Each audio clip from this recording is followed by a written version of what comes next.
السلام علیکم دوستوں، آج ہم لوگ حضرت لوط علیہ السلام کے بارے میں جاننے والے ہیں۔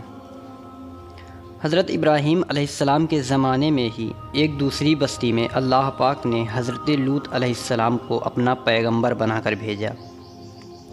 حضرت لوط علیہ السلام کی قوم کے لوگ بڑی بے شرمی کے کام کیا کرتے تھے، چوری، ڈاکہ، زنی وغیرہ۔ حضرت لوط علیہ السلام نے بار بار سمجھایا کہ تم ایسی بے شرمی کے کام کیوں کرتے ہو جو تم سے پہلے دنیا میں کسی نے نہیں کیے۔ تم عورتوں کو چھوڑ کر لڑکوں سے بے شرمی کی بات کرتے ہو۔ ان کی قوم والوں کو اور کوئی جواب نہیں آیا تو کہنے لگے کہ لوط اور اس کے گھر والوں کو اپنے گاؤں سے نکال دو، یہ بہت پاک بنتے ہیں۔ حضرت لوط علیہ السلام نے پھر سمجھایا کہ دیکھو، جو کچھ میں کہتا ہوں تمہاری ہی بھلائی کے لیے کہتا ہوں۔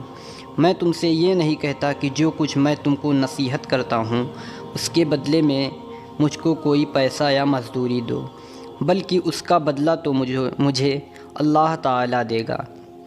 حضرت لوط علیہ السلام کی نصیحت کا ان پر کوئی اثر نہ ہوا اور کہنے لگے کہ جس عذاب سے تو ہم کو ڈراتا ہے، اگر تو سچا ہے تو ایک دن اس عذاب کو ہم پر لے آ۔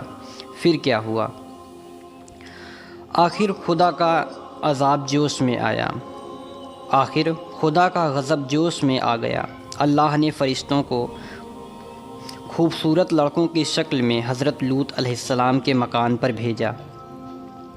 حضرت لوط علیہ السلام نے جب لڑکوں کو دیکھا تو بہت غمگین ہوئے کہ یہ لڑکے میرے پاس مہمان آئے ہیں اور میری قوم کے لوگ ان کو پریشان کریں گے۔ کہنے لگے کہ آج کا دن میری مشکل کا دن ہے۔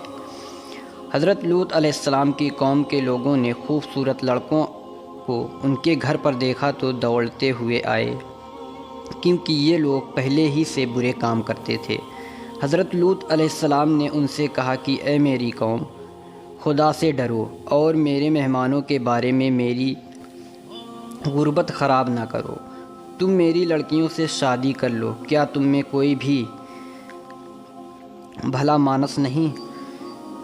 وہ بولے کہ تم کو معلوم ہے کہ تمہاری بیٹیوں کی ہم کو ضرورت نہیں ہے، جو کچھ ہم چاہتے ہیں وہ تم کو معلوم ہے۔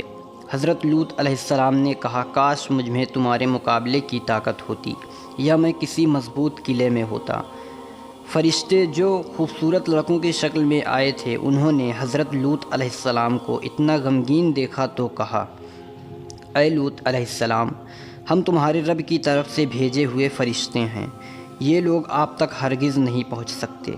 آپ رات کے اندھیرے میں اپنے گھر والوں کو لے کر اس بستی سے نکل جائیں اور کوئی شخص پیچھے مڑ کر نہ دیکھے، مگر اپنی بیوی کو چھوڑ دینا، کیونکہ وہ کافرہ ہے، اور جو آفت اس بستی پر آنے والی ہے وہ اس پر بھی پڑے گی۔ اس بستی پر صبح کے قریب اللہ کا عذاب ہوگا۔ حضرت لوط علیہ السلام خدا کے حکم کو جب اپنی بیوی کو چھوڑ کر بقیہ اپنے گھروں والوں کو لے کر رات کو اس بستی سے چل نکلے، صبح کے قریب اللہ کا عذاب آیا اور اس بستی پر پتھر اور کنکروں کی بارش شروع ہوئی۔ پھر اس بستی کو اٹھا کر الٹا پلٹ دیا اور اسے نیچے اوپر کر دیا، اور بستی جس کے لوگ لڑکوں سے بے شرمی کی باتیں کرتے تھے اور حضرت لوط علیہ السلام کے منع کرنے سے نہیں مانتے تھے، سب فنا ہو گئے۔ خدا تعالی ہم سب کو ایسی بے شرمی کی باتوں سے محفوظ رکھے جس کی وجہ سے اس قدر سخت عذاب آیا کہ زمین کو بلند کر کے الٹا پلٹ دیا گیا۔